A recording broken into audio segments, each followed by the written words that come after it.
है वही घर बनाने को दिल चाहता है। वो सोने से कंकर, वो चांदी सी मट्टी नजर में बसाने को दिल चाहता है। जो पूछा नबी ने कि कुछ घर भी छोड़ा, तो सिद्दीक़ अकबर के होठों पे आया वहाँ मालो दौलत की क्या है हकीकत, जहाँ जान लुटाने को दिल चाहता है। जिहादे मुहब्बत की आवाज गूंजी, कहा हंज़ला ने दुल्हन से अपनी, इजाजत अगर दो तो जामे शहादत लबों से लगाने को दिल चाहता है।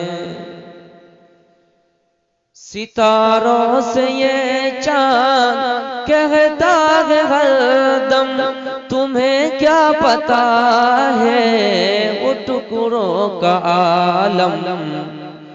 इशारों में आका के इतना मजा था कि फिर टूट जाने को दिल चाहता है।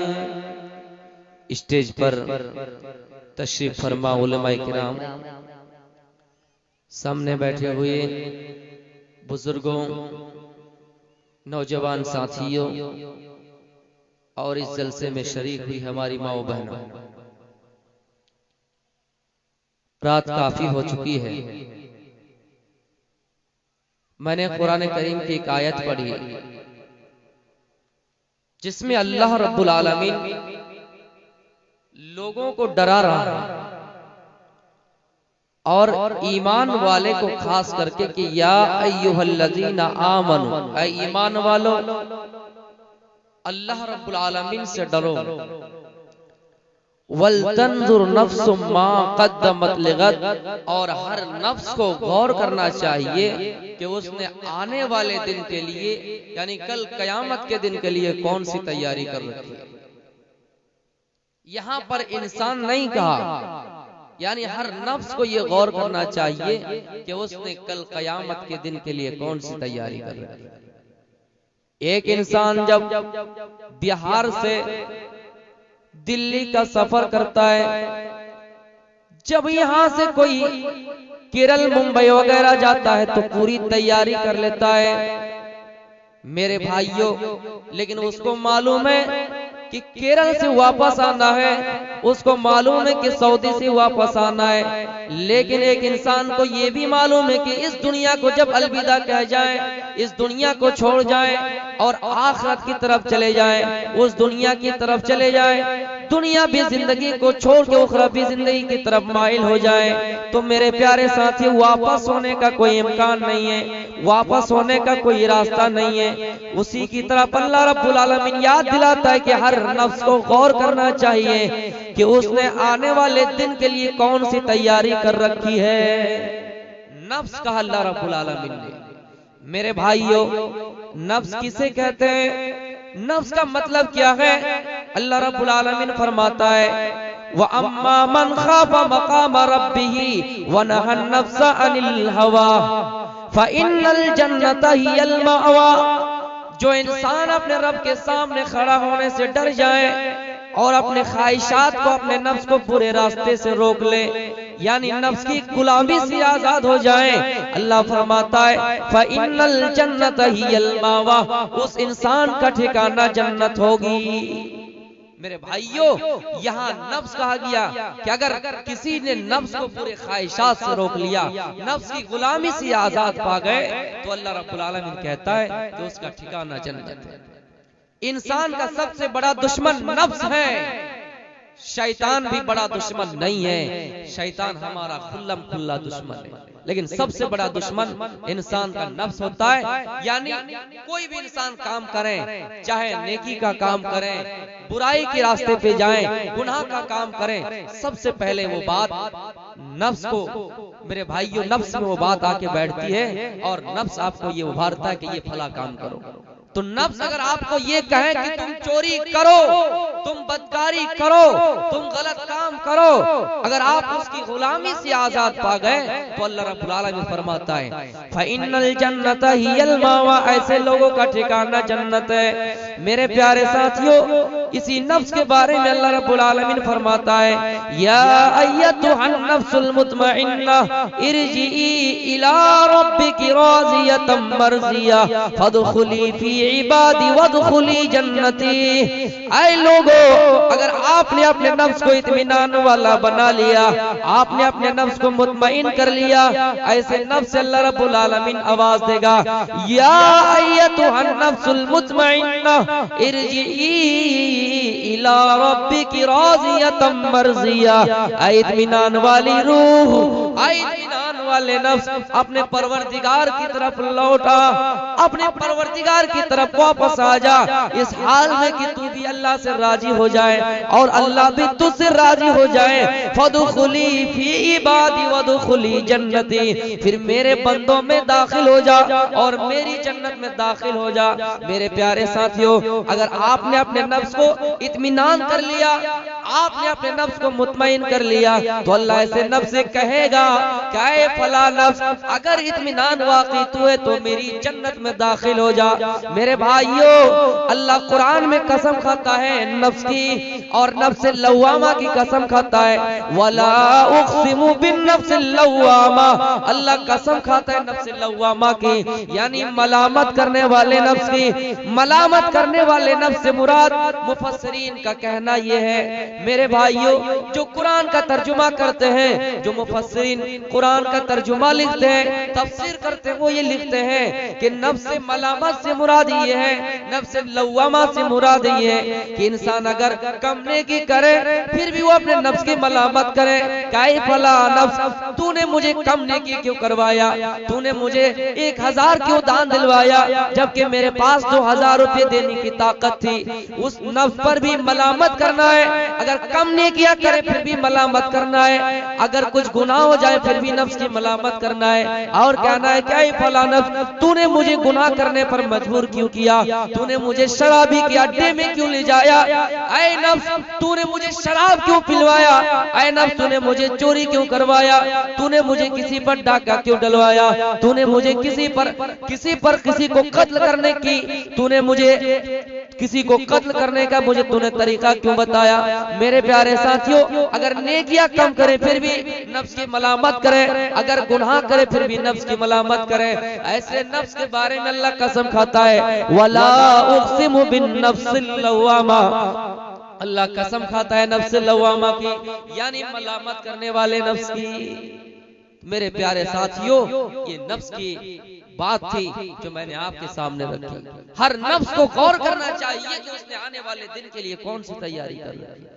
दुनिया में एक इंसान अपने आप को कामयाब तब समझता है जब उसके पास बिल्डिंग हो जाए। दुनिया में एक इंसान अपने आप को कामयाब तब समझता है जब उनकी नौकरी लग जाए। लेकिन अल्लाह फरमाता है कि कामयाब नफ्स वो है, कामयाब इंसान वो है फमन ज़ुहज़िहा अनिन नार व उदखिलल जन्नत फ़क़द फ़ाज़। कामयाब वो है जो जहन्नम से बच गए, जो जहन्नम की आग से बच गए और जिनका दाखिला जन्नत में हो गया। आई लोगों, दुनिया में नौकरी लग जाना कामयाबी नहीं है, दुनिया में दौलत जमा कर लेना कामयाबी नहीं है, दुनिया में करोड़ों की संपत्ति जमा कर लेना कामयाबी नहीं है। कामयाब तो है जो अपने आप को जन्नत में दाखिला करा लिया अपने आप का और जहन्नुम की आग से बच गए। मेरे प्यारे साथियों, अल्लाह उसी नफ्स के बारे में फरमाता है कद अफलह मन ज़क्काहा। कामयाब हो गए वो इंसान जिन्होंने अपने नफ्स को पाक कर लिया, कहीं पर अल्लाह फरमाता है कद अफलाहा मन तज़क्का, कामयाब हो गए वो इंसान जिन्होंने अपने नफ्स को पाक कर लिया। नफ्स क्या करता है नहीं करता है, नफ्स को हराम तरीके से बचा लिया, अपने पेट में हराम खाना खाने से बचा लिया। मेरे प्यारे साथियों, अगर नफ्स को आपने पाक कर लिया तो अल्लाह फरमाता है कि तुम कामयाब हो गए। मेरे प्यारे साथियों, अल्लाह रब्बुल आलमीन फरमाता है किसी चीज का नाम तो मुहासबा है, इसी चीज का नाम तो अपनी जिंदगी के बारे में गौर करना है, इसी चीज का नाम तो अपनी जिंदगी को टटोलना है, इसी चीज का नाम तो अपने जमीरों पर झांकना है और अपने अंदर कमियां तलाश करना है, अपने अंदर कामयाबी की सीढ़ियों को तलाश करना है कि हम कहां तक कामयाब है। अल्लाह फरमाता है वल तंजुर नफ्सुम मा कद्दमत लिगद, हर इंसान को गौर करना चाहिए कि उसने आने वाले दिन के लिए कौन सी तैयारी कर रखी है। हर इंसान को गौर करना चाहिए, हर नफ्स को गौर करना चाहिए कि उसने आने वाले दिन के लिए कौन सी तैयारी कर रखी है। मेरे भाइयों, एक सहाबी जिनका नाम हंज़ला है रज़ी अल्लाह ताला अन्हु, उन्होंने अपनी जिंदगी में एक बहुत बड़ा कारनामा अंजाम दिया। शादी हुई, पहली रात है, अपनी बीवी के साथ हम बिस्तरी कर रहे हैं, अपनी बीवी के साथ जिमा कर रहे हैं, अपनी बीवी के साथ सुहागरात मना रहे हैं। मियाँ बीवी को आपस में जो चीजें जरूरत होती है एक दूसरे से पूरी कर रहे हैं। इतने में जंग का ऐलान हो गया। अल्लाह के रसूल ने ऐलान कर दिया, क्या है मेरे सहाबा, इस ऐलान के बाद कोई अपने घर में नहीं रुकेगा, किसी को घर में रुकने की मोहलत नहीं है। जैसी घंटी बज गई कि इस ऐलान के बाद किसी को घर में ठहरने की इजाजत नहीं है। मेरे प्यारे साथियों, ऐलान हो गया, ये हंज़ला अपनी बीवी के साथ है। हंज़ला अपनी बीवी से हम बिस्तरी ही किए थे, जिमा ही किए थे, अभी गुस्ले जनाबत भी नहीं किए थे, हम बिस्तरे से किसी तरह फारिग हुए थे और जंग का ऐलान हो गया, जिहाद का ऐलान हो गया। हंज़ला उसी वक्त अपने बिस्तर से उठ खड़ा होता है और मैदान जंग की तरफ चलना शुरू कर देता है। मेरे प्यारे साथियों, उनकी बीवी पीछे से दौड़ती हुई आती है और अपने शौहर का दामन पकड़ती है और कहती हो मेरे शौहर, मैं आपको रोकने नहीं आए हो, मैं आपको मना करने नहीं आए हो, मैं आपको इसलिए यहाँ आपके पास नहीं आई हूँ कि आप रुक जाएं, ये नहीं मैं कह रही हूँ। हाँ, लेकिन अभी अभी आपने मुझसे जिमा किया है, अभी अभी आपने मुझसे हम बिस्तरी किया है, कम से कम आप गुस्ल कर लीजिए, कम से कम आप गुस्ले जनाबत से फारिग हो जाइए, उसके बाद आप मैदान जंग की तरफ चल जाइए। मेरे प्यारे साथियों, ऐलान हुआ, बिस्तर से उठ खड़े हुए, पहली रात है, अभी फारिग हुई नहीं हुए थे, गुस्ले जनाबत भी नहीं किए। जैसे ऐलान हुआ, हंज़ला मैदान जंग की तरफ चल गए और मैदान जंग में लड़ते लड़ते शहीद हो गए। कितने काफिरों को भी जहन्नम रसीद कर दिए और खुद शहीद हो गए। मेरे प्यारे साथियों, जब उनकी लाश का पता किया गया, उनकी लाश की तलाशी की गई, तो अल्लाह के नबी ने देखा कि उनकी लाश को आसमान से 70,000 फरिश्ते गुस्ल दे रहे हैं। आपने फरमाया, ऐ मेरे सहाबा, जाओ हंज़ला के घर में पूछो कि क्या वजह है कि हंज़ला की लाश को आसमान के फरिश्ते गुस्ल दे रहे हैं। मेरे प्यारे साथियों, हंज़ला की बीवी ने बताया, हंज़ला के घर वालों ने बताया कि हंज़ला ने हम बिस्तरी किया था, जिमा किया था और उन्होंने गुस्ले जनाबत कर ही नहीं सका, मैदान जंग की तरफ चले गए। तो मेरे प्यारे साथियों, वल तंजुर नफ्सुम मा कद्दमत लिगद, ये आखिरत की तैयारी नहीं थी तो और क्या थी। हम अपनी जिंदगी में गौर करके देखें, क्या ऐसी नौबत आने पे हम निकलेंगे? नहीं। लेकिन हंज़ला को नबी का फरमान पता था, हंज़ला को अल्लाह रब्बुल आलमीन की आयत याद थी। अल्लाह फरमाता है, इन्नल्लाह अश्तरा मिनल मुमिनीना अनफुसहुम व अमवालहुम बिअन्ना लहुमुल जन्नह। अल्लाह रब्बुल आलमीन ने मोमिनों की जानों को, उनके मालों को खरीद लिया है, इस एवज खरीद लिया कि उनके बदले अल्लाह ने जन्नत दे रखी है। मेरे प्यारे साथियों, पता चला अगर अल्लाह रब्बुल आलमीन की दी हुई जन्नत हमें हासिल करना है, अल्लाह रब्बुल आलमीन ने जो हमें जन्नत दिए है, तो पता चला उसके लिए हमें अपनी जान की कुर्बानी देना है, उसके लिए हमें अपने मालों को अल्लाह के रास्ते में देना है, मालों को सर्फ करना है। अल्लाह फरमाता है, इनफिरू खिफाफन व सिकालन व जाहिदू बि अमवालिकुम व अनफुसिकुम फी सबीलिल्लाह। ऐ लोगो, तुम हर हाल में जिहाद के लिए निकलो, कूच करो, चाहे तुम हल्के हो चाहे तुम भारी भरकम हो, तुम्हारे पास माल हो या नहीं, तुम्हारे पास दौलत हो या नहीं, तुम्हारे पास ताकत हो या नहीं, इनफिरू खिफाफन व सिकालन व जाहिदू बि अमवालिकुम व अनफुसिकुम फी सबीलिल्लाह। हर हाल में जिहाद के लिए निकलो। मेरे प्यारे साथियों, हंज़ला रज़ियल्लाहु ताला अन्हु ने जिहाद का ऐलान सुना और फौरन अपने घर से निकल गए। जिहादे मुहब्बत की आवाज गूंजी, कहा हंज़ला ने ये दुल्हन से अपनी, इजाजत अगर दो तो जामे शहादत लबों से लगाने को दिल चाहता है। मेरे नौजवानों, जरूरत है आज तुम्हें, मैं एक बात आपको बता कर जा रहा हूं। आप गांव के मुखिया है, आप मेंबर हैं, आप सरपंच हैं, अगर आपने अपनी हालत बदल ली तो इंशाअल्लाह गांव समाज में इस्लाह हो जाएंगे, गांव की हालत बदल जाएंगे। इसलिए नौजवानों, अपने अंदर बेदारी लाइए, अपने अंदर इनकलाब पैदा कीजिए। हंज़ला ने अपनी जान की परवाह नहीं की, जबकि हंज़ला को मालूम ये भी था कि हो सकता है मैं घर वापस ना हो, अभी अभी हमने शादी की है, जरूरत है हमारी बीवी को। लेकिन मेरे प्यारे साथियों, नबी की आगे, इस्लाम की आगे उन्होंने अपनी जान की परवाह नहीं की। नौजवानों, जरूरत है आज कि तुम दीन की हिफाजत करो। जरूरत है कि अगर मुल्क की हिफाजत की खातिर अगर तुम्हें अपनी गर्दन कटानी पड़े तो कटाओ, मुल्क के खातिर भी और दीन के खातिर भी, दोनों चीजों की जरूरत है। मैं आपको बताऊं, अमीर खुसरो का नाम आपने सुना होगा। एक शायर थे जिनके गीत दुनिया में गाए जाते थे, लोग गाते थे, उनको अल्लाह ने कैसा हुनर दिया था, एक मलका दिया था। मेरे प्यारे साथियों, एक मर्तबा अमीर खुसरो को प्यास लग गई। देखा कि किसी कुएं में 4 औरतें पानी अपने अपने बर्तनों में भर रही है। अमीर खुसरो को प्यास लगी है। अमीर खुसरो वहां से चलना शुरू किया कि वहां जाकर कुछ पानी पी ले, अपनी प्यास बुझा ले। उन 4 औरतों के पास गए और 4 औरतों से कहा कि मुझे पानी पिलाओ, बहुत प्यास लगी है। 4 औरतों में से एक अमीर खुसरो को जानती थी, पहचानती थी। उन्होंने अपनी बाकी सहेलियों से कहा, यही अमीर खुसरो है जिनके शेर लोग गाते हैं, जिनके गीत लोग गाते हैं। अमीर खुसरो ये शेरो शायरी में बड़ा मलका रखता है। मेरे प्यारे साथियों, उन 4 औरतों ने अपनी अपनी ख्वाहिश जाहिर किया कि सबसे पहले तुम मुझे कोई शेर सुनाओ, कोई गीत सुनाओ। अगर तुम वाकई बहुत बड़े शायर हो, वाकई तुम गीत गाने वाले हो, यहाँ पहले कोई शेर सुनाओ, यहाँ पहले कोई तुम्हें मिसरा सुनाओ, उसके बाद हम तुम्हें पानी पिलाएंगे। 4 औरतें थी। अमीर खुसरो ने कहा कि बताओ किस में तुम्हें शेर सुनना है, किस टॉपिक पर तुम्हें शेर सुनना है, गीत सुनना है। एक ने कहा, हमें चरखा में कपड़े काटने का काम, सुतने का काम बहुत पसंद है, चरखा चलाती हूँ, उस पर कोई मिसरा पढ़ दीजिए। एक ने कहा, मुझे ढोल बहुत पसंद है, ढोल पर कोई शेर पढ़ दीजिए। एक ने कहा, मुझे खीर बहुत पसंद है, खीर पर कोई मिसरा पढ़ दीजिए।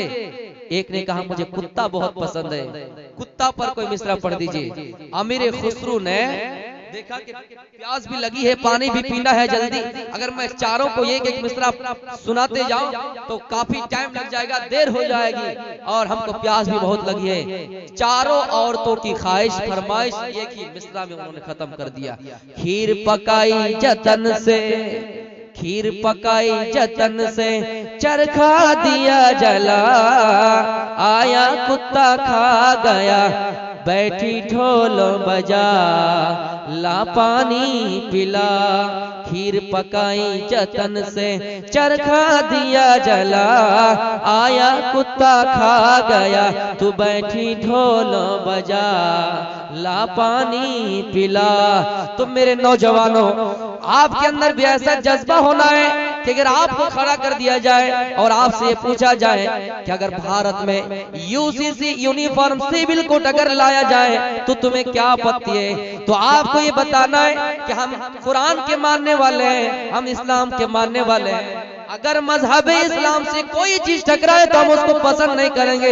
हाँ, हम जानते हैं कि हम इस मुल्क में रहते हैं, हमें इस मुल्क की मोहब्बत है, हम इस मुल्क में रहने के लिए अगर कोई पाकिस्तान वाला हम पर आकर अटैक करे, कोई चीन वाला हम पर अटैक करे तो हम उनसे लड़ने के लिए तैयार है, हम उनसे लड़ने के लिए तैयार है और अपने देश की खातिर अपनी जान भी देने के लिए तैयार है। लेकिन तुम मुझसे ये कहोगे कि अपना धर्म चेंज कर लो, तुम मुझसे ये कहोगे कि कुरान पढ़ना छोड़ दो, तुम मुझसे ये कहोगे कि जमीनों पे मस्जिदों पे सजदा करना छोड़ दो, तुम मुझसे ये कहोगे कि इस्लाम छोड़ दो, तो मैं मानने के लिए तैयार नहीं हूँ। आप ये कहिए कि मेरी एक हाथ में कुरान और हदीस है तो दूसरे हाथ में संविधान है। हाँ, डॉक्टर भीमराव अम्बेडकर का संविधान है, हम उसी संविधान के हवाले से बात करेंगे कि आर्टिकल 25 में हमें इस बात की इजाजत देता है कि तुम अगर भारत में रह रहे हो, अगर तुम भारत में रहते हो, यहाँ तुम अपना मजहब को भी फॉलो करो, अपने मजहब का भी प्रचार करो, यहाँ भी तुम अपने मजहब की बात बताओ। तो मेरे प्यारे साथियों, अपने अंदर एक ऐसा हुनर पैदा कीजिए मेरे नौजवानों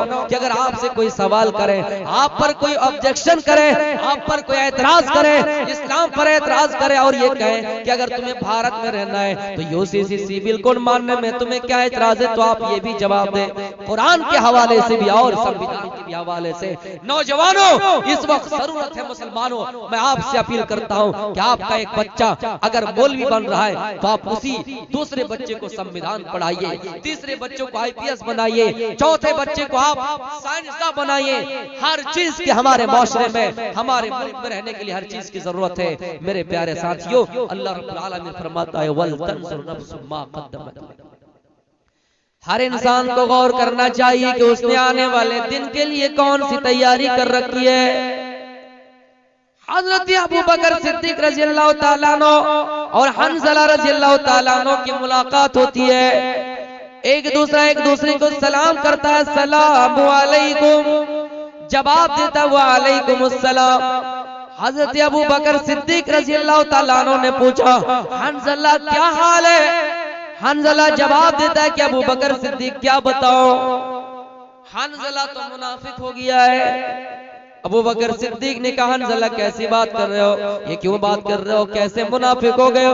हंज़ला कहता है, अबू बकर, मैं जब नबी की मजलिस में होता हूँ तो ऐसा लगता है कि जन्नत हमारी आंखों के सामने, जब मैं नबी की चौखट में होता हूँ ऐसा लगता है कि जहन्नम से बच गया हो, जहन्नम का अजाब हमारे सामने।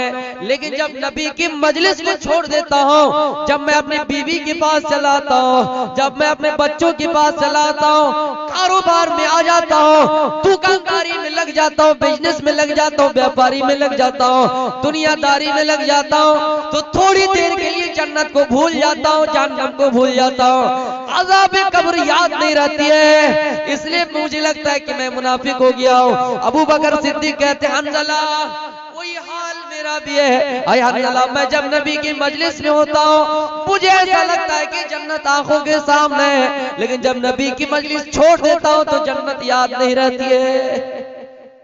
जब नबी की मजलिस में होता हूँ तो लगता है कि जन्नत आंखों के सामने है, लेकिन जब नबी की मजलिस छोड़ देता हूँ तो ऐसा लगता है कि ना जन्नत याद है, ना जहन्नम याद है, ना अज़ाब कब्र याद है, ऐसा लगता है कि मुनाफिक हो गया हूँ। आप अपनी जिंदगी में गौर कीजिए, यहाँ जब तक है आपके ईमान की कुछ अलग हालत है, आपकी कैफियत कुछ और है, लेकिन यहाँ से निकलने के बाद आपकी हालत कुछ और हो जाएगी। तो हंज़ला ये कह रहे हैं कि मैं जब नबी की मजलिस में होता हूँ ऐसा लगता है कि जन्नत आंखों के सामने है, लेकिन नबी की मजलिस छोड़ देता हूँ, अपनी बीवी के पास आ जाता हूँ, अपने बच्चों के पास आ जाता हूँ, उस वक्त हमारी कुछ अलग हालत हो जाती है। दोनों अल्लाह के नबी के पास गए, अल्लाह के नबी से कहा कि हम दोनों मुनाफिक हो गए। अल्लाह के नबी ने फरमाया, क्या बात है, क्यों मुनाफिक हो गए हो? हंज़ला कहते हैं, अल्लाह के नबी हम इसलिए मुनाफिक हो गए, आपके पास होता हूँ तो जन्नत याद रहती है, जब आपके पास नहीं होता हूँ तो जन्नत याद नहीं रहती है। मेरे प्यारे साथियों, तो आपने बताया कि हंज़ला ये मुनाफिक की बात नहीं है, ये वक्त की बात है। जब मेरे मजलिस में होते हो उस वक्त तुम्हारे ईमान की कुछ अलग हालत होती है, उस वक्त कुछ कैफियत होती है। जब नबी की मजलिस छोड़ देते हो उस वक्त कुछ अलग हालत होती है। ये मुनाफिक की बात नहीं है। हम और आप गौर करें मुसलमान भाइयों, थोड़ी देर के लिए उसको लग रहा है कि वहां कुछ अलग हालत, यहाँ कुछ अलग हालत, तो अपने आप को ये कह रहे कि मुनाफिक हो गए। हम अपने जिंदगी के बारे में गौर करें, कितने ऐसे मुनाफिक वाला अमल हमारे अंदर भरा पड़ा है। गाली गलौज, झगड़े में झूठ बात, जहाँ हम कोई बात करे तो झूठ, अमानत हमें सौंपी जाए तो उसमें खयानत, वादा करे तो खिलाफी। हमारे अंदर कितने ऐसे अमल है जो मुनाफिक वाला है। इन्नल मुनाफिकीन फी दरकिल अस्फली मिनन नार। ऐ लोगों, मुनाफिकों का ठिकाना अल्लाह रब्बुल आलमीन ने जहन्नम के सबसे निचले तबके में रखा है। और जिस जहन्नम की खाई, अल्लाह के नबी मजलिस में बैठे हैं, अचानक धमाके की आवाज आई। आपने फरमाया मेरे सहाबा बताओ ये आवाज कैसी है।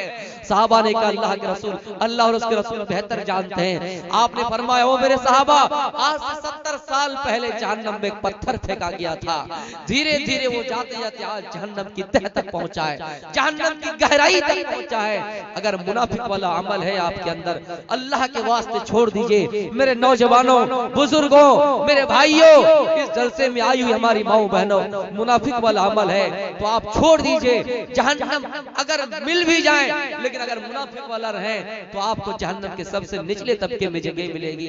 हंज़ला को थोड़ी देर के लिए लग रहा है कि हम यहाँ कुछ अलग हालत, यहाँ कुछ अलग हालत, तो अपने आप को मुनाफिक कह रहे हैं। और हमारे अंदर कितने ऐसे मुनाफिक वाला अमल भरा है, फिर भी हम अपने आप को पक्के सच्चे मुसलमान मान रहे हैं।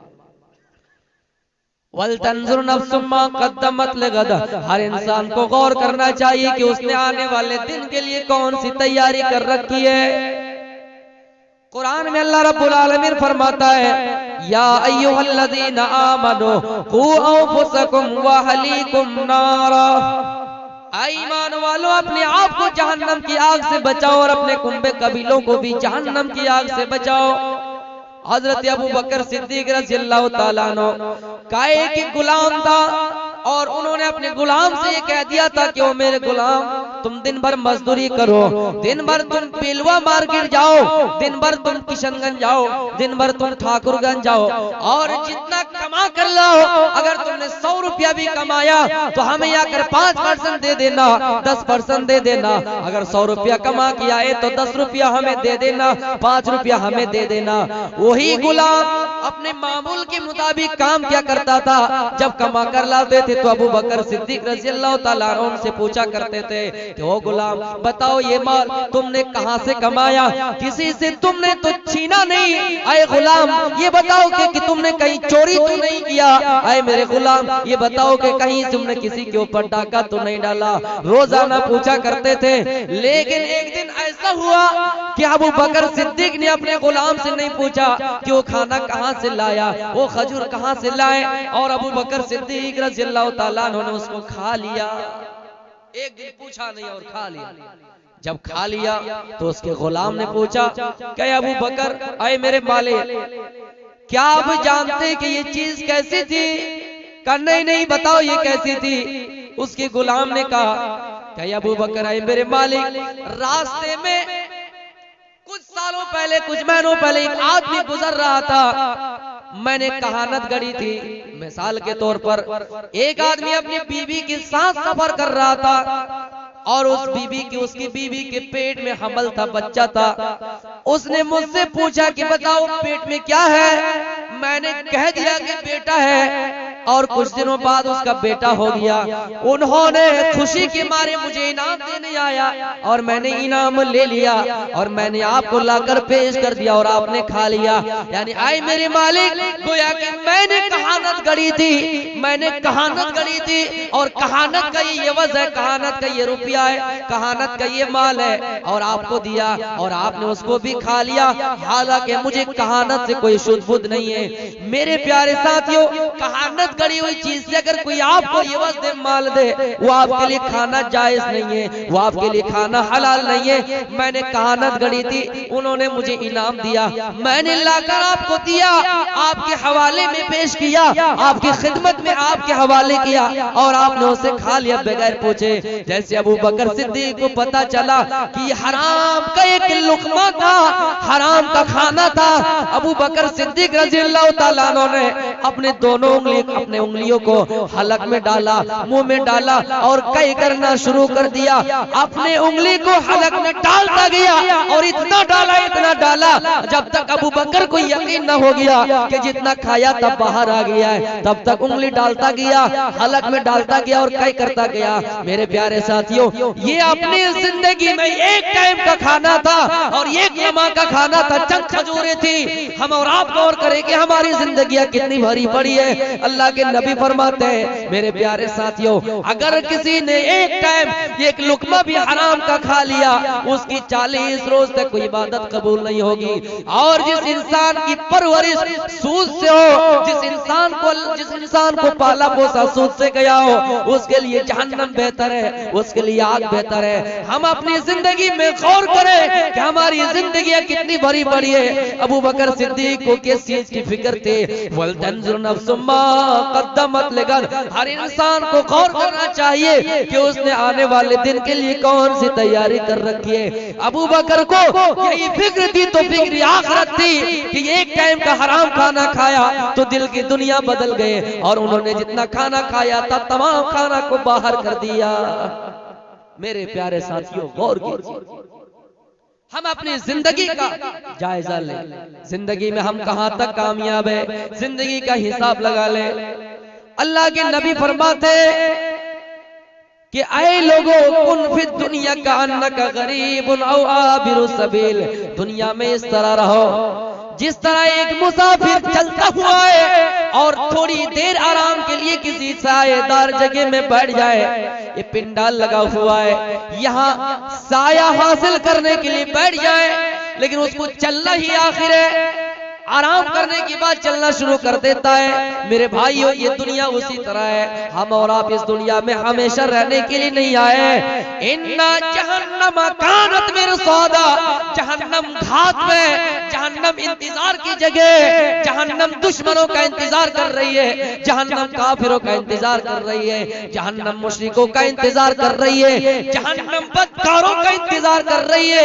गौर कीजिए, जिस तरह एक मुसाफिर किसी सायेदार जगह में बैठता है आराम करने के लिए, आराम जब हो जाता है दिल कुछ करार आ जाता है, सुकून आ जाता है। मेरे प्यारे साथियों, चलना शुरू कर देता है। हम और आप भी यहाँ से जाने वाले हैं। हमारी या तो जन्नत इंतजार कर रही है या जहन्नम इंतजार कर रही है। हम अपने आप पर खुद फैसला छोड़े और फैसला करें कि जन्नत हमारी इंतजार कर रही है, जहन्नम। मेरे प्यारे साथियों, ये कहा करते थे कि दुनिया में मुसाफिर की तरह रहो। उसके बाद अब्दुल्लाह इब्न उमर कहा करते थे, इदा अमशैत फला तंतजरी सबाह। ऐ लोगों, जब सुबह हो जाए तो शाम का इंतजार ना किया करो, और जब शाम हो जाए तो सुबह का इंतजार ना किया करो।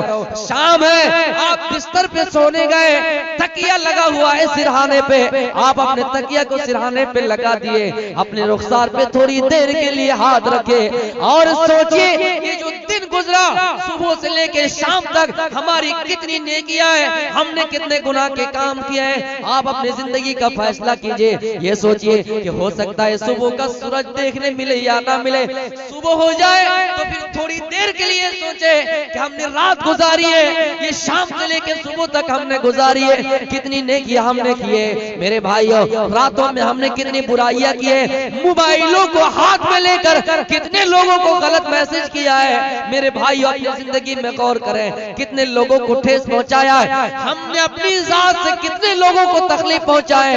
अपनी जिंदगी के बारे में गौर करें। हजरत उमर तो यही कहा करते थे, उमर का मशहूर तो यही कौल है। हजरत उमर कहा करते थे, लोगों तुम अपना हिसाब दुनिया में कर लो, अपनी नेकियों का वजन दुनिया में कर लो, इससे पहले कि तुम्हारा हिसाब व किताब किया जाए, इससे पहले कि तुम्हारी नेकियां वजन किया जाए।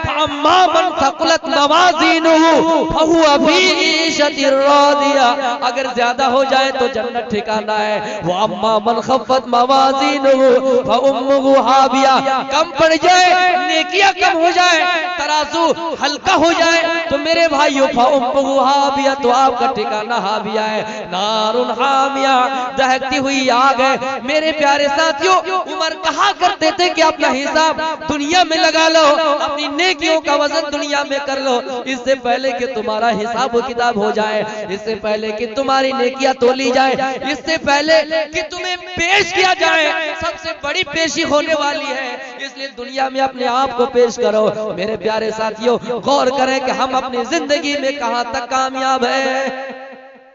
वल तंजुर नफ्सुम मा कद्दमत लिगद, हर इंसान को गौर करना चाहिए कि उसने अपनी जिंदगी के लिए, यानी कल क़यामत के दिन के लिए अपनी जिंदगी में कितनी तैयारी की।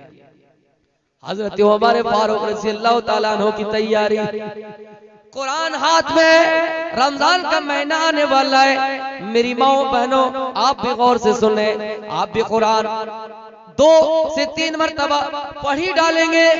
कितने नौजवान भाई जो पूरा साल कुरान को अगर हाथ में ना लगाया हो, लेकिन रमजान के महीने में कुरान जरूर हाथ लगाएंगे। मैं ये कह रहा हूँ कि हम और आप कुरान को चाहे चंद मिनटों, चंद घंटों के लिए हाथ लगाएं, लेकिन हमारी दिल की दुनिया क्यों नहीं बदलती है। किसी ने बहुत ही अच्छी बात कही थी, एक पत्थर अगर मंदिर में जाए, एक पत्थर अगर मंदिर में जाए तो वो भी देवता बन जाता है, लेकिन हमारे इंसान, वह हर इंसान तुझे सलाम है कि तेरा दिल इतना पत्थर हो चुका है कि तू हजारों बार मंदिर जाता है, लेकिन तेरा पत्थर दिल कभी मोम नहीं होता है, तेरा पत्थर दिल कभी पिघलता नहीं है। वो हर इंसान एक पत्थर मंदिर में जाने से देवता बनता है, लेकिन तुम्हारा दिल इतना कठोर हो गया है कि तुम बार बार मंदिर जा हो, फिर भी तुम्हारा दिल पत्थर ही रहता है। तो मेरे प्यारे साथियों, रमजान का महीना आ रहा है, हमारे हाथों में कुरान आएगा, लेकिन मैं आपको ये बता रहा हूँ, हजरत उमर के हाथ में कुरान है। कुरान की आयत हाथ लगे, इन्ना अज़ाब रब्बिका लवाक़ि, यकीनन तेरे रब का अज़ाब बरहक है, तेरे रब का अज़ाब साबित शुदा है। कुरान की आयत हाथ लगी, कुरान की आयत पढ़ी कि रब का अज़ाब वाकई होगा, इस पर कोई शक नहीं, रब का अज़ाब होगा। जैसे उमर ये आयत पढ़ी, जैसे उमर ये आयत पढ़े, दिल की दुनिया बदल गई, गशी आई, बेहोश होकर जमीन पे गिर गए, बीमार पड़ गए, लोग इयादत करने के लिए आ गए, हजरत उमर की इयादत करने के लिए लोग आ गए। मेरे प्यारे साथियों, हजरत उमर की लोग इयादत करने के लिए आ रहे और कह रहे, उमर आपकी तबीयत कैसी है। हजरत उमर कहते, लोगों मेरी तबीयत सही है, मुझे इसलिए गशी आ रही है। अरे लोगों, अगर आसमान से निदा, आसमान से पुकारने वाला कोई मुझे ये पुकार कर कहे, आसमान से निदा है, आवाज देने वाला, पुकारने वाला पुकार कर एक है कि दुनिया में सब जन्नती है, दुनिया में सब जन्नती है, एक ही इंसान जहन्नमी। तो हजरत उमर अपने आप को ये सोचेगा कि उमर जहन्नमी है। मेरे भाइयों, जो रात की तारीकी में गश्त लगाते थे, रात की तारीकियों में उठकर अपने इस कौम के लोगों के लिए मेहनत करते थे कि कौन गरीब है, कौन यतीम है, किसके घर में चूल्हा जला है या नहीं। ऐसी हुकूमत, ऐसा दौर, ऐसे हुक्मरान, ऐसे हाकिम हमें और आपको कहाँ मिलेंगे, ऐसे इंसाफ करने वाले। मेरे भाइयों, अगर कोई बुराई करता है, अगर उसको कोई सही रास्ते पे लाने के लिए खड़ा होता है, तो उसी इंसान के पीछे लोग ज्यादा पड़ जाते हैं जो किसी को हिदायत देता है। मेरे भाइयों, अपनी जिंदगी के बारे में गौर करें। हजरत उमर फारूक अपने आप को ये पेश कर रहा है और कह रहा है कि उमर अपने आप को जहन्नमी समझेंगे। हम अपनी जिंदगी के बारे में गौर करें। वल तंजुर नफ्सुम मा कद्दमत लिगद, हर इंसान को गौर करना चाहिए कि उसने आने वाले दिन के लिए कौन सी तैयारी कर रखी है। हजरत उस्मान गनी रज़ियल्लाहु ताला अन्हु का हाल ये है, मेरे प्यारे साथियों, जिनका नाम अल्लाह के नबी ने लेकर कहा कि उस्मान फिल जन्ना, उस्मान फिल जन्ना, उस्मान जन्नती है, उस्मान जन्नती है, अशरे मुबशरा में शामिल है। मेरे प्यारे साथियों, जब कब्र के पास से गुजरते उस्मान या उनके सामने कब्र का जिक्र किया जाता, अज़ाब कब्र का जिक्र किया जाता, इतना रोते हजरत उमर की दाढ़ी भीग जाती। मेरे प्यारे साथियों, लोगों ने पूछा उस्मान क्या बात है, तुज़करुल जन्नतु वन्नार, आपके सामने जन्नत का जिक्र किया जाता है, आपके सामने जहन्नम का जिक्र किया जाता है, तो आप इतना नहीं रोते हैं। लेकिन हाँ, क्या वजह कि आप जब अज़ाब कब्र को सुनते या कब्रिस्तान के पास से होके गुजरते हैं तो आप इतना रोते हैं, इतना रोते हैं। हजरत उस्मान गनी रज़ी अल्लाह तआला अन्हु का जवाब था, ऐ लोगों, इन्नल कब्र अव्वलु मंजिलिम मिन मनाजिलिल आखिरा,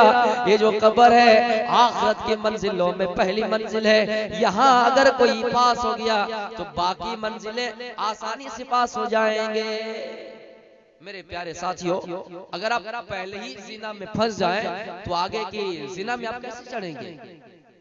जिना के मुतालिक, सीढ़ी के मुतालिक एक चुटकुला बता रहा हूं। एक आदमी अपने बेटे को ताड़ ताड़ पीट रहा था। पड़ोसी ने कहा क्या बात है, अपने बेटे को ताड़ ताड़ पीट रहे हो?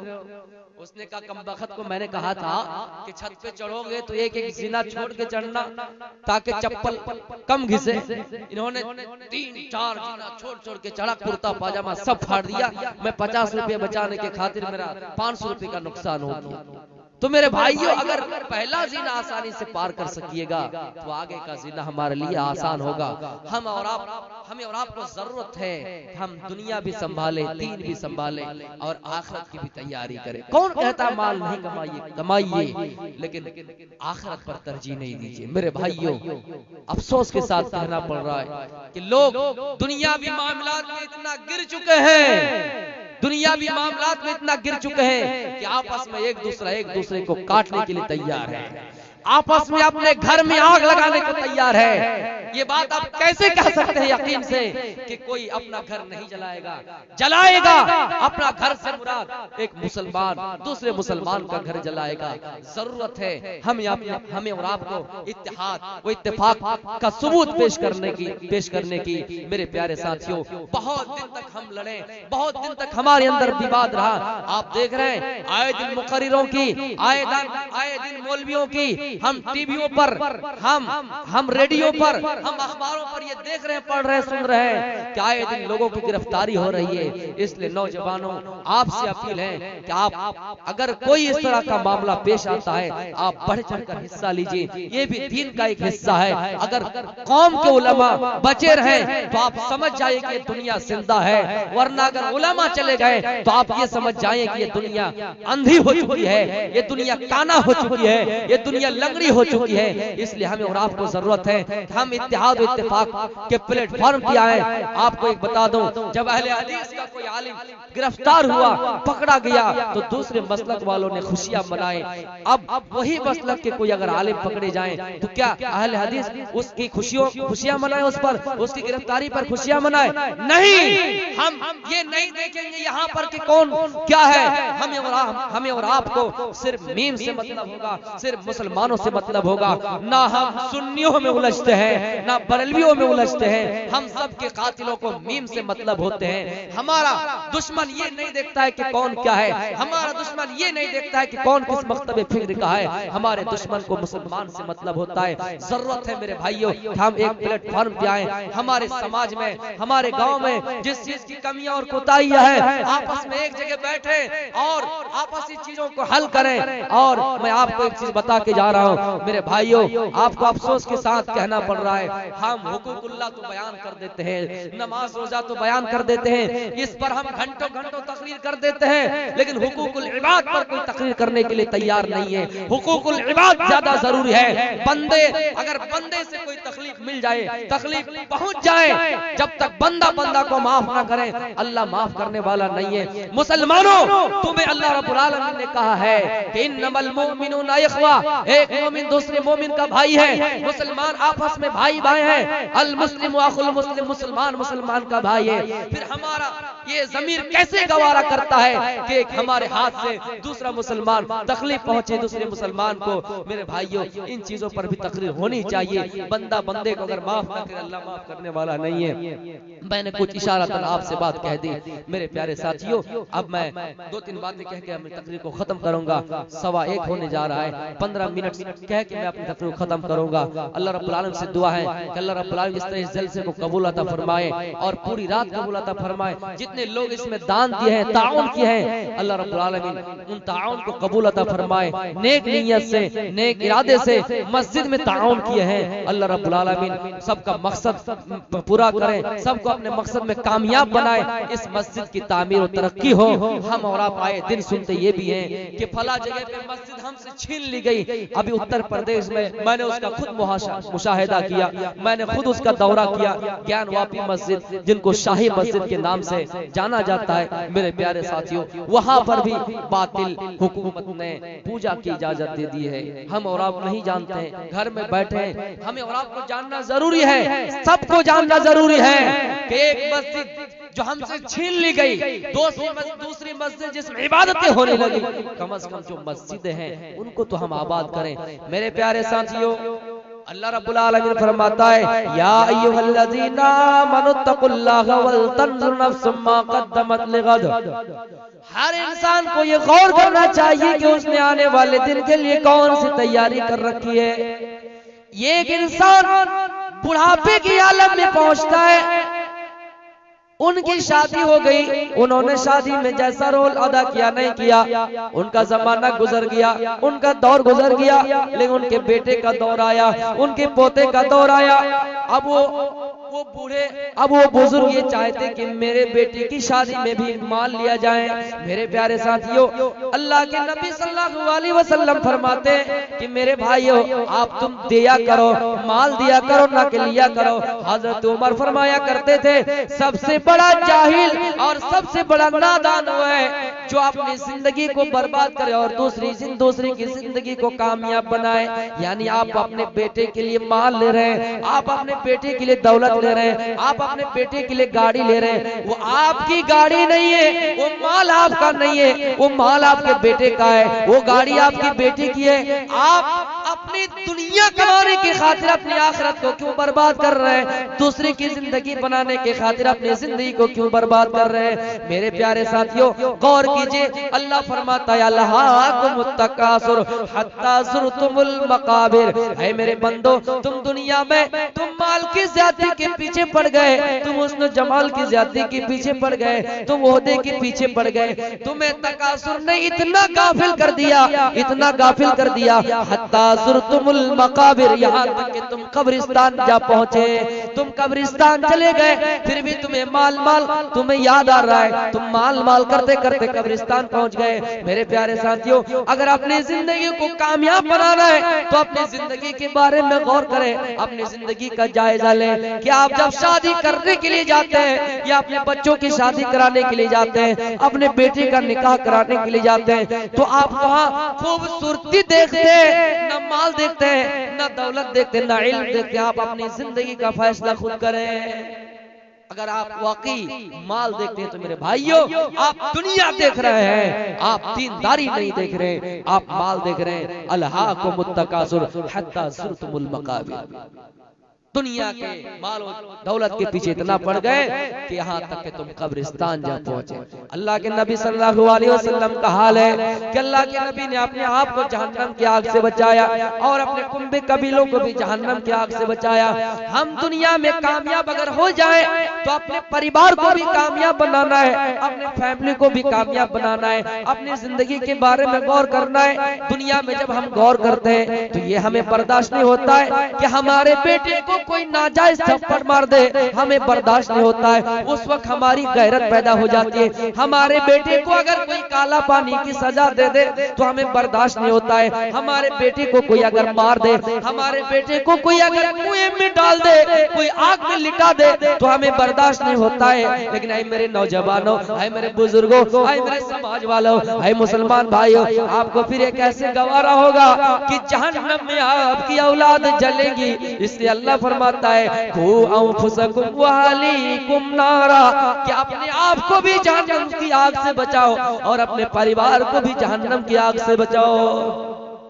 हजरत फातिमा रज़ियल्लाहु ताला अन्हा जो जन्नती औरत की सरदारनी है, लेकिन मेरे भाइयों हजरत फातिमा रज़ियल्लाहु ताला अन्हा जब उनकी शादी हुई, शादी होने के बाद घर में अकेले काम कर रही है, घर में तमाम काम अपने हाथों से कर रही है। काम करते करते हाथ में निशान पड़ गया है, चक्की पीसते पीसते हाथों में निशान पड़ गया है। फातिमा ने सुना कि मेरे अब्बू के पास गुलाम आए हैं, मेरे अब्बू के पास चाकर आए, मेरे अब्बू के पास खादिम आए। जल्दी से फातिमा अपने अब्बू के घर गए और देखा कि अब्बू घर में नहीं है, अम्मी आयशा घर में। अम्मी आयशा से कहती है ओ मेरी अम्मी, मैं घर में अकेली काम करती हूँ, काम करते करते थक जाती हूँ। मेरे अब्बू से कहना जो तुम्हारे पास गुलाम आया है, जो तुम्हारे पास खादिम आया है, जो तुम्हारे पास नौकर आया है, मेरे पास भेज देगा ताकि मेरे काम में हाथ बटा सके, मुझे काम करने में आसानी हो, हाथ में निशान वगैरह न पड़े।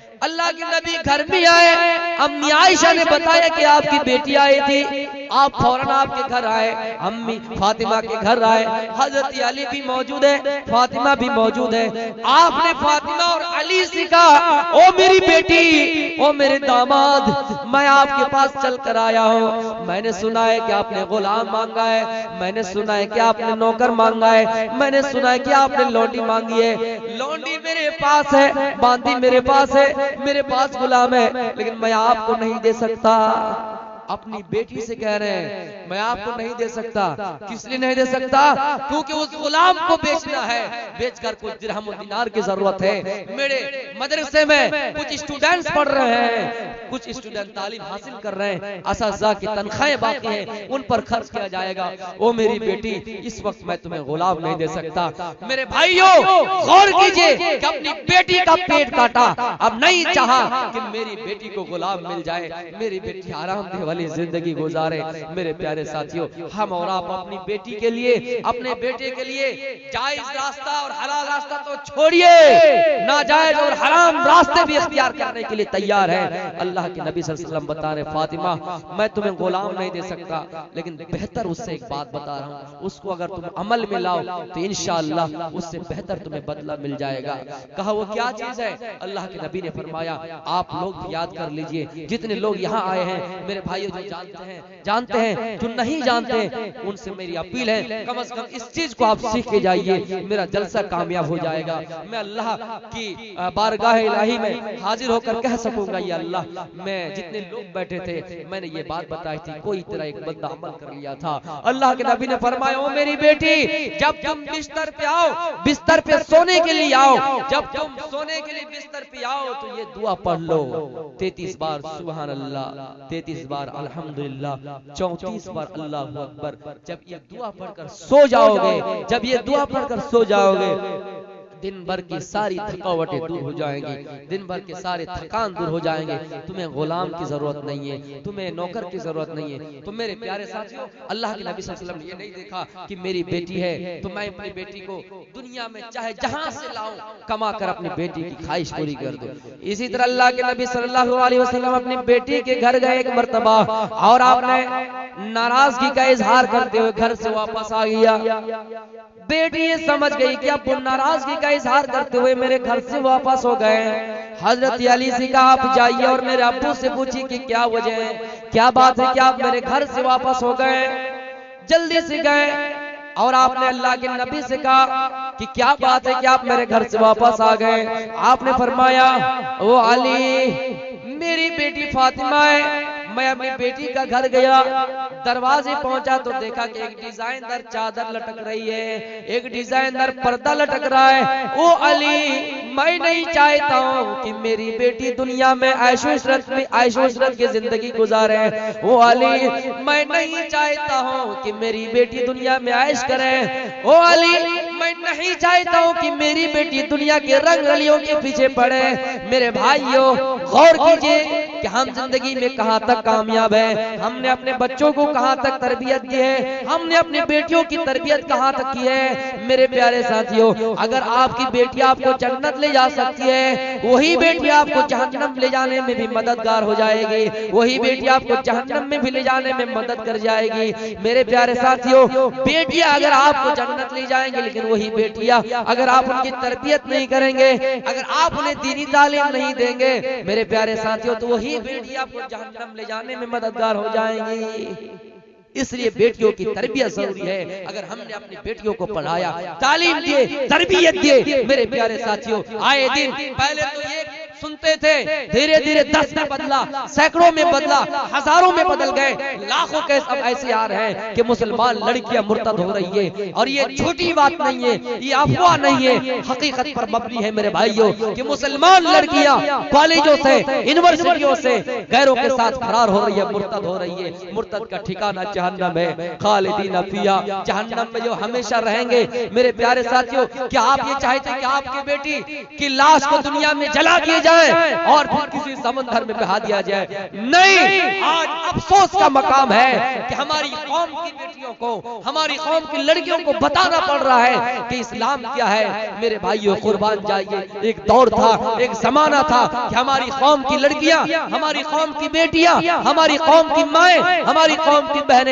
इस्लाम की दावत को आम कर रहे थे, इस्लाम का प्रचार कर रहे थे। आज उन्हें बताना पड़ रहा है इस्लाम है। आपकी भी ये गलती है कि आप अपने बेटियों के हाथ में मोबाइल दे देते हैं, जिनसे वो गलत फायदा उठाती है, गलत इस्तेमाल करके फेसबुकों में, ट्विटर में, मैसेंजर में, इंस्टाग्राम में फोटो छोड़ रहे हैं। धीरे धीरे वो फोटो अपने फेसबुक आईडी में डीपी की शक्ल में लगाते हैं। धीरे धीरे वो आईडी एक दूसरे के पास आते हैं, कोई उसको फॉलो करता है, कोई उसको फ्रेंड बनाता है। धीरे धीरे उनकी गुफ्तगू होती है और फिर इस कदर बढ़ जाती है कि वो एक दूसरे से भागकर शादी कर लेते हैं और मुर्तद हो जाते हैं। मेरे भाइयों, यकीन जानिए, अगर जरूरत पड़े माँ बहन को मोबाइल देने की, कौम की बेटियों को, तो मोबाइल देने के बाद आप उसकी हिफाजत भी कीजिए। खबर लीजिए कि आप मोबाइल में क्या कर रहे हैं, आप मोबाइल में कहाँ फोटो छोड़ रहे हैं। मैं एक बंगला, एक मिसरा कह रहा हूँ, बंगला बोलता नहीं हूँ, तकरीर में एक मिसरा कह रहा हूँ। कुंदेशेरी मैं तुम्हें,